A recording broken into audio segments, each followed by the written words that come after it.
Hola, buenas tardes, por favor, vamos con retraso, pasad y sentaros. Bueno, para mí es una enorme satisfacción presentar a Miki Blasco. Él es miembro de la Junta Directiva de la SEN, es un nefrólogo con una trayectoria clínica de investigación impresionante a pesar de su juventud y es investigador principal. Bueno, él trabaja en el Clínic de Barcelona y es investigador principal del estudio GenSen, que es un estudio que hemos comentado esta tarde en la asamblea, que ha puesto en marcha la Sociedad Española de Nefrología en colaboración con Health in Code para intentar pues resolver un problema que tenemos, y es que el 19% de los pacientes que están en tratamiento renal sustitutivo no sabemos la causa de la enfermedad renal, con lo que ello implica, sobre todo si el paciente está luego en lista de espera de trasplante. Esto en el registro europeo es todavía peor, hay un 20 y tantos %, no quiero decir el tanto porque seguramente Miki nos lo vaya a aclarar mejor. Y bueno, pues el estudio, que lo va a contar él ahora, está ya para dar el pistoletazo de salida, ¿no, Miki? Y bueno, yo creo que a partir de tu ponencia ya tú mismo lo puedes dar. Muchísimas gracias a todos por estar aquí e invitaros a que participéis en el estudio. Genial. Gracias, Patricia. La verdad es que es un privilegio poder presentaros GenSen.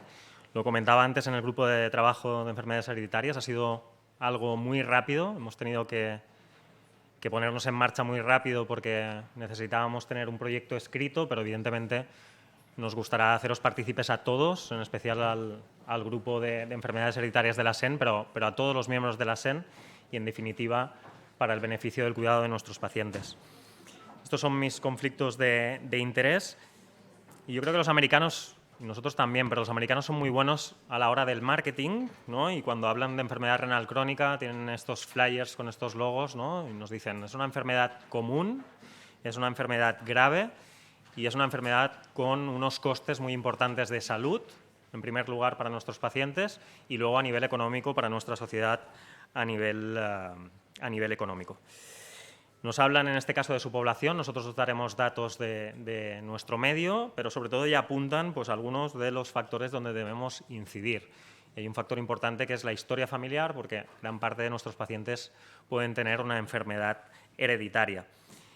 Y nos inciden muy bien, de una manera muy gráfica, en estos costes de salud, sobre todo, y lo conocéis perfectamente, el aumento del riesgo cardiovascular que en ellos influye, sobre todo el coste económico que también tiene en nuestro sistema sanitario, y dan algunos de los toques que tienen que afrontar los gobiernos, que tienen que afrontar nuestros directores generales, nuestros directores médicos, y uno de ellos es el de la detección precoz, el de invertir en que seamos capaces, primero, de detectar precozmente la enfermedad renal crónica y, segundo, en detectar cuál es la causa exacta, porque sin ese diagnóstico no podremos ejercer una medicina de precisión.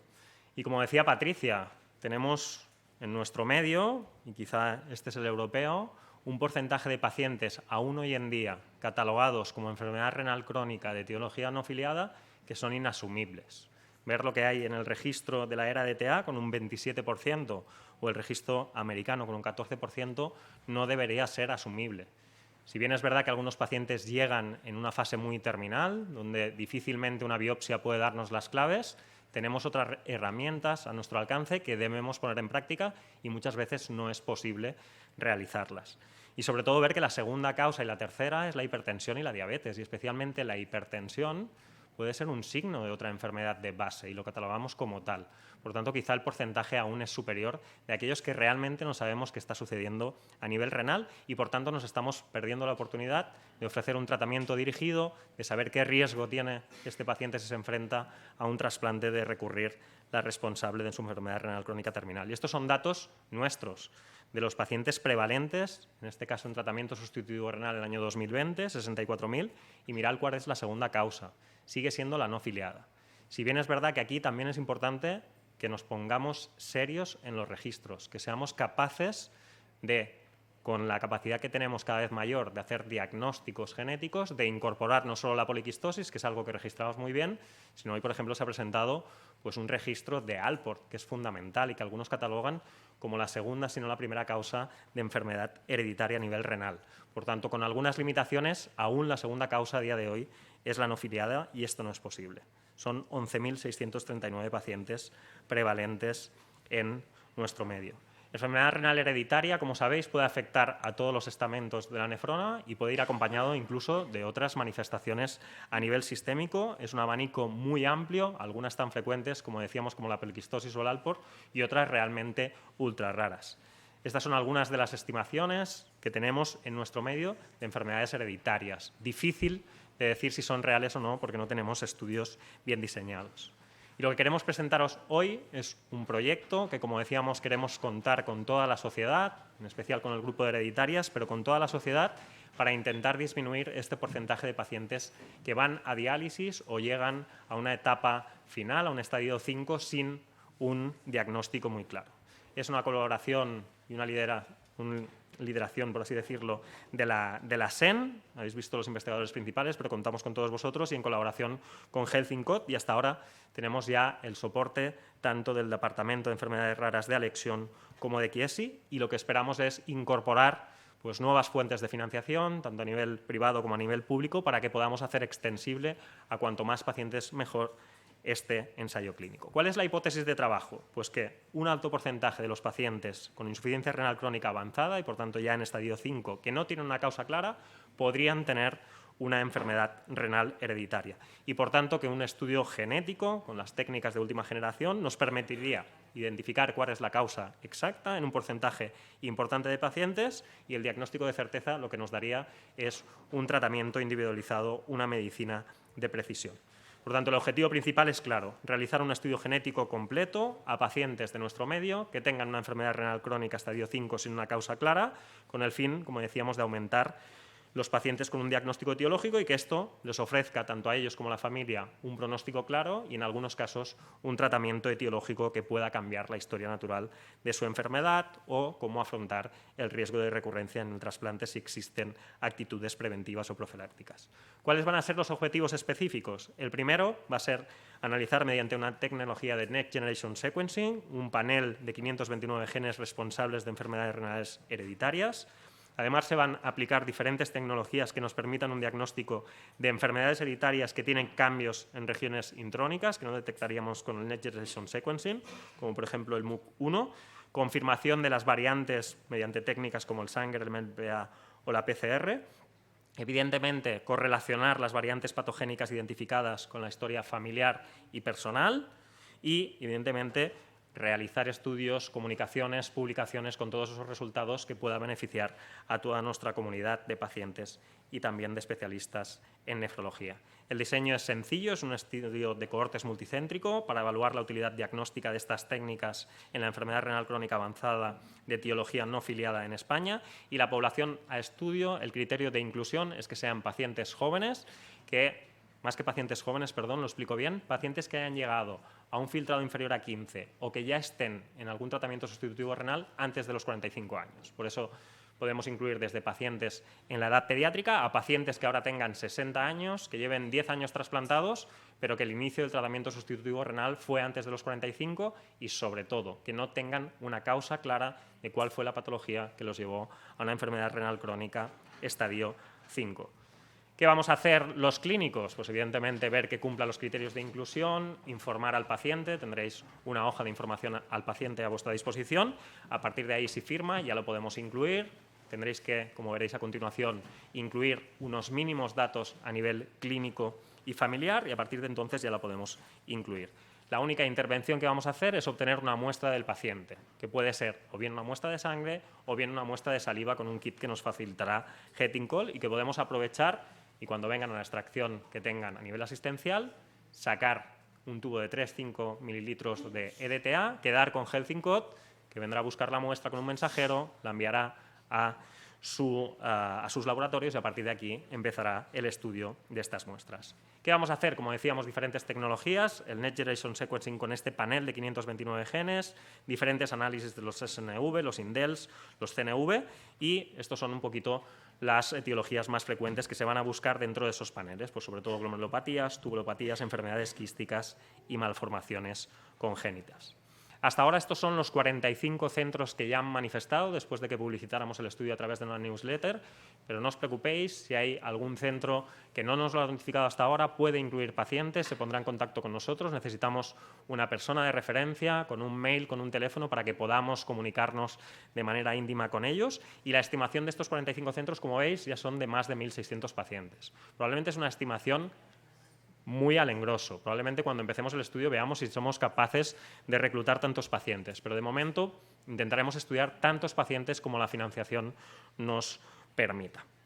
Este es un poquito el proceso en el díptico que os han mostrado. Vosotros os encargaréis de identificar los pacientes, de quedar con el paciente, de obtener la muestra, quedar con Health in Code para que la recoja, y a partir de aquí, en aproximadamente 4 semanas, como veréis, tendréis todos los datos ya incorporados en una página web y un poquito más adelante se elaborarán informes a nivel de las variantes que se hayan encontrado. Este es el resumen. Todos los hospitales participantes vais a tener que, evidentemente, obtener una muestra, o bien de sangre o bien de saliva, y rellenar una pequeña base de datos que se enviará conjuntamente con la muestra o que la podemos enviar directamente telemáticamente a Health in Code, con un mínimo de datos a nivel clínico, como os enseñaré. Quedamos con Health in Code, recogen la muestra el mismo día. Estas llegan a su departamento y empieza el proceso de secuenciación, el pipeline bioinformático, el filtrado de variantes y, como os decía, en aproximadamente 4 semanas tendréis un usuario y contraseña a esta página web, que es Client Site, y ahí ya veréis las variantes que se han identificado, y un poquito más adelante se elaborará un informe dando toda la información de esa variante que se considera y si se considera incluso que haya que hacer estudios a nivel de la familia para corroborar los hallazgos que tengamos en los estudios. Os voy a poner un ejemplo práctico que es la forma más sencilla, lo hemos testado ya en nuestro hospital y os digo cómo funciona. Lo primero que tuvimos fue un paciente que ingresó hace aproximadamente unas 6 semanas a nuestro servicio, un chico joven de 19 años, llegó con una creatinina de 19, con una hemoglobina de 9, hicimos una cuantificación y tenía una proteinuria de rango nefrótico con estigmas de síndrome nefrótico, natural de Bolivia. Intentamos una primera biopsia, no nos dio resultado, poca muestra, insistimos en una segunda biopsia y obtuvimos pues, aproximadamente un 70% de glomerulosclerosis, más de un 65% de IFTA y algunos signos de que podía tener algunos cambios de esclerosis segmentaria y focal, pero realmente difícil de hacer electrónica, difícil de etiquetar bien al paciente, y decidimos que podría ser un buen candidato para ver cómo funciona el circuito y para poder explicaroslo hoy aquí. Por tanto, pusimos los datos del paciente, los datos del investigador principal en esta plantilla y los datos, como os decía, ¿no? Pues paciente 19 años, natural de Bolivia, que tenemos una biopsia, que nos dicen que hay algunos signos de segmentaria y focal, pero es una muestra con un grado de cronicidad importante, los datos de proteinuria, de función renal al diagnóstico.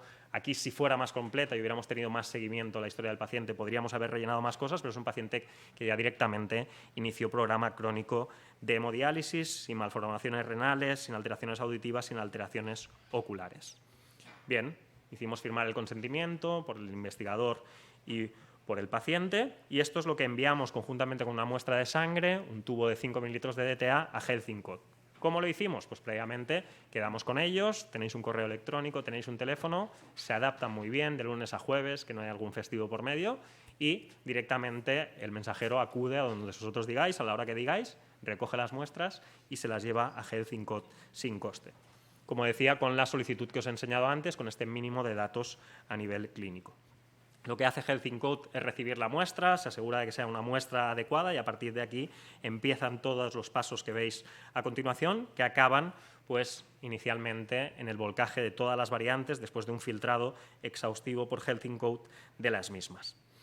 Tendréis, como decía, un usuario y una contraseña, esta página de Client Site, y esto es como lo vimos al cabo de 4 semanas y media. Veíamos que el estudio había llegado y que estaba finalizado. A partir de aquí, es un montón de información que tras el filtrado pertinente teníamos prácticamente 51 registros y después del análisis del personal de Health in Code, y quiero agradecer que está aquí presente a José María García Aznar, pues su intervención en este estudio, pues nos dieron los resultados. Vieron estas 3 variantes a las que ellos daban importancia. La primera es esta variante en el coenzima Q8B y lo que veréis que os darán es una información en el informe respecto a la variante que encuentran, información epidemiológica, biológica y luego el significado clínico.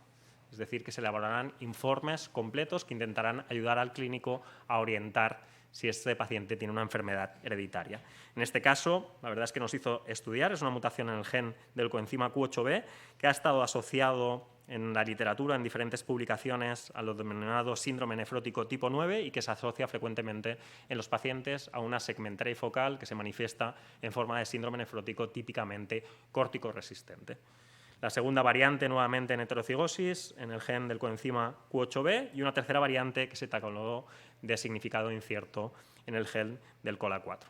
Por tanto, una oportunidad a que podamos hacer lo que decíamos, identificar patologías que no teníamos identificadas hasta la fecha y, sobre todo, ofrecer algún tipo de tratamiento dirigido. En este caso, las series de los pacientes son muy cortas, pero con coenzima Q10 la impresión es que estos pacientes pueden enlentecer la progresión de la enfermedad renal crónica y, sobre todo, de cara al trasplante, el pronóstico es bueno, aunque los seguimientos publicados hasta ahora son inferiores a 24 meses. Por tanto, lo que queremos decirles es que todos los centros que estéis interesados podéis tener a disposición el comité de ética que ya se ha pasado en el Hospital de la Princesa, pasarlos en vuestros hospitales, disponer de la hoja de información al paciente y del consentimiento informando. Tenéis el díptico que también se enviará a todos aquellos que han manifestado su interés y a aquellos que los manifestéis a partir de ahora, explicando muy bien cuál es el proceso que hoy hemos intentado resumir. A partir de ahí, pues abrimos ya las puertas para que podáis enviar muestras, quedar con Health in Code y, como decíamos, en unas pocas semanas empezar a tener resultados y esperamos de aquí a unos meses poder analizar todos esos datos y poder hacer publicaciones conjuntas con todos vosotros. Esta es una campaña que a mí me gusta mucho de objetivo cero de accidentes de tráfico y, bueno, un poquito barriendo para casa, pues nos gustaría que a través de iniciativas como esto tuviéramos un objetivo cero de enfermedad renal crónica no filiada. Evidentemente va a ser difícil, pero sí creemos que es importante reducir ese 18% y creemos que este estudio es un buen inicio para que podamos hacerlo. Nada más, muchas gracias.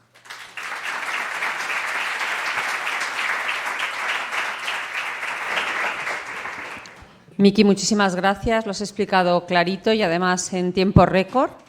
Y ahora, bueno, pues aquí estamos para las preguntas que queráis hacer o comentarios en relación al estudio. Sí. Una cosa práctica, que he mirado en la hoja para rellenar los datos de los pacientes, la parte de la analítica no dice fecha ni nada. Entiendo que es la analítica al momento de recoger la muestra o la más cercana que tengamos del paciente. Bueno, porque como son trasplantados o en diálisis. Es una muy buena pregunta. Yo creo que es importante en los pacientes que ya estén en tratamiento sustitutivo renal intentar incluir los datos que puedan ser útiles después para el estudio genético. Es decir, si estamos frente a un paciente que tenía un síndrome nefrótico en el debut, como el paciente que presentábamos, yo creo que es relevante que reflejemos esos datos, más que los datos de cuando lleva el paciente 10 años trasplantado.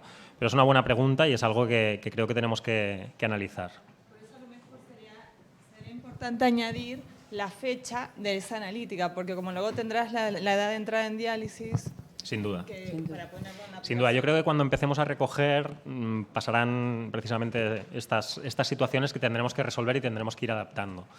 Entonces, serán dípticos que en principio tendréis en formato PDF, pero quizá también tenemos la opción de hacerlo vía web. Entonces, si hacemos algún cambio, yo creo que será más fácil hacerlo llegar y que sea uniforme para todos. Vale, yo tengo dos preguntas.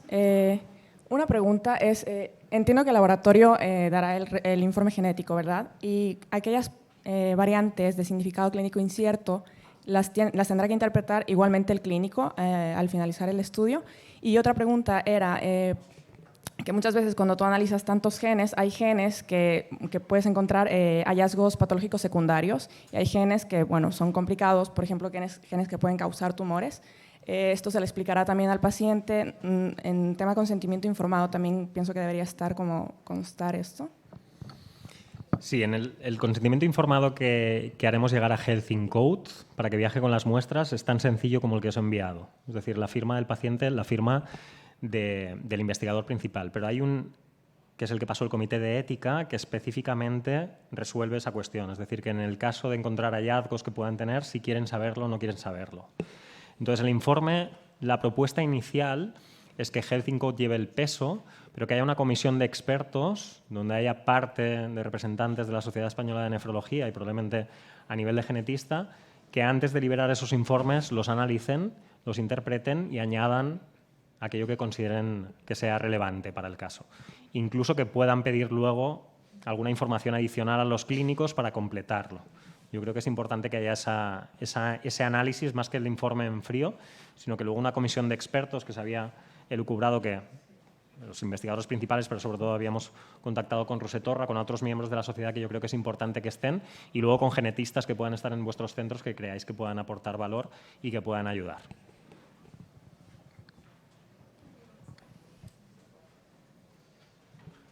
¿Alguna pregunta o comentario más?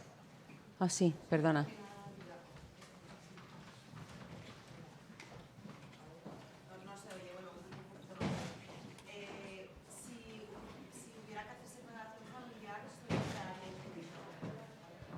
No.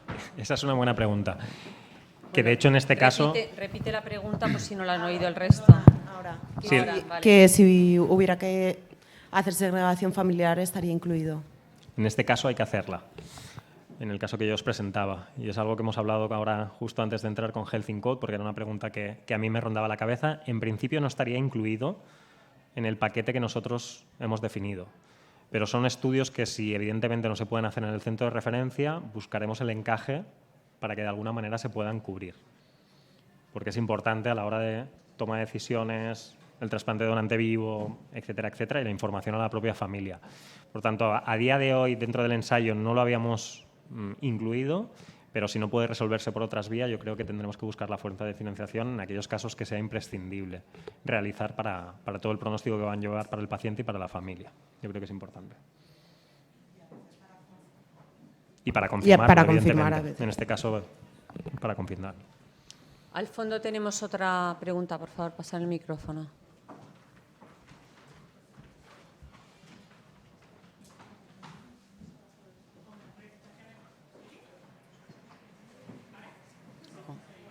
Porquería de micrófono, por favor. ¿Podéis cambiar ese micrófono, por favor, los de audiovisuales? Sí. Ahora, ¿no? Sí. Y con los casos que informen como de significado incierto, ¿esos casos se guardan en el laboratorio para luego posteriormente, si salen nuevos genes, rescatarlos? ¿O se quedan ahí un poco...? En principio, la legislación contempla que hay un periodo en que se guarda ese material en Health in Code y que si hubiera algún otro proyecto que nosotros quisiéramos financiar o actualizar, podríamos utilizarlo, si no estoy mal. José María me confirma que sí. Pasado ese tiempo, creo que las muestras tenemos que definir si vuelven al centro investigador, si se destruyen. Espera, José María, pasa el micrófono porque hay mucha gente hasta el fondo, igual no te oyen. A lo mejor no soy el más indicado para resolver la pregunta, pero sí que la legislación lo que contempla es que hay un dato informático o que se tiene un periodo X y luego lo que sería la muestra biológica tiene otro periodo diferente.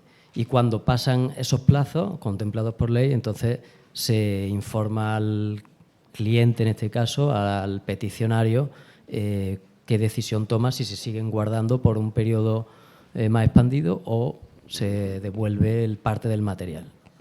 En el material que os haremos llegar del Comité de Ética está especificado, todos los detalles legislativos y cómo está resuelto a día de hoy en el estudio, tal como se ha planteado.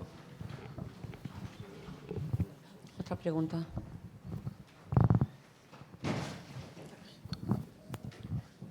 Buenas. Mira, en consonancia con todo lo que vienen preguntando, aparte de lo que preguntaba la compañera del consentimiento informado por hallazgos o variantes que no tengan que ver con la enfermedad renal, es verdad que, por ejemplo, en mi centro hay que trabajar de la mano con el genetista por todos estos hallazgos. Y aunque se suba a la base de datos, tengamos todos los datos, se haga la revisión bibliográfica de las variantes que se hallan, mi pregunta es si hay alguien que va a enfrentar esa consulta clínica post-test, que le va a decir a esa persona en donde se ha encontrado, sea a nivel renal o a otros niveles como riesgo de cáncer u otras cosas, que va a estar de cara a él, porque aunque lo tengamos el clínico, el nefrólogo, que queramos llevar eso, siempre debe haber un genetista que debe explicar una consulta post-test. no solo informar de lo que van a hallar y si lo quieren saber, sino quién les va a transmitir esa información. Yo creo que esa información la tenemos que enviar nosotros, los investigadores, y de la mano de los genetistas con los que trabajamos en el hospital. No sé hasta qué punto en el panel de genes que vamos a utilizar va a haber, a nivel oncológico, mucha información. En alguna asociación, pero... Lo hay, sí. Hay algún gen que tiene esa particularidad. O sea, hay que tener en cuenta que el diseño de este panel aborda la patología renal. No es como otras aproximaciones donde sí hay oportunidad de ver otras cosas. Por ejemplo, la ACMG tiene definidas los hallazgos incidentales que en el caso de que el paciente quiera disponer de ellos, según la prueba que se haya realizado, esos hallazgos pueden haber sido capturados o no. En nuestro caso, no podríamos seguir los criterios ACMG para reportar hallazgos incidentales porque no están capturados, está solo la patología renal. Pero sí que es cierto, como habéis indicado, que hay algún gen que puede tener unas manifestaciones de tipo oncológico, aunque no se trata del foco y, de hecho, el panel no está diseñado para oncorrenal. Eso hay que tenerlo en cuenta, pero sí que hay algunos, esclerosis tuberosa, etcétera, bueno, que podrían tener ese tipo de connotación.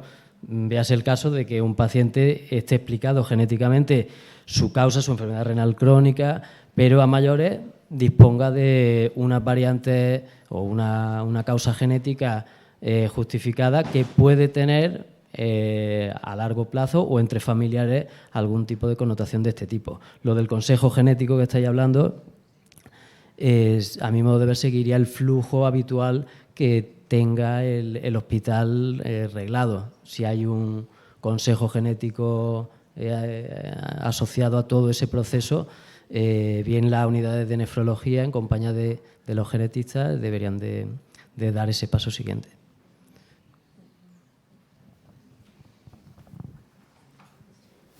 Muy bien, ¿hay alguna otra pregunta? Pues lo cerramos, ¿no? Bueno, pues muchísimas gracias a todos. Animaros a meter pacientes en el estudio. Gracias, José María y Miki. Magnífico, gracias.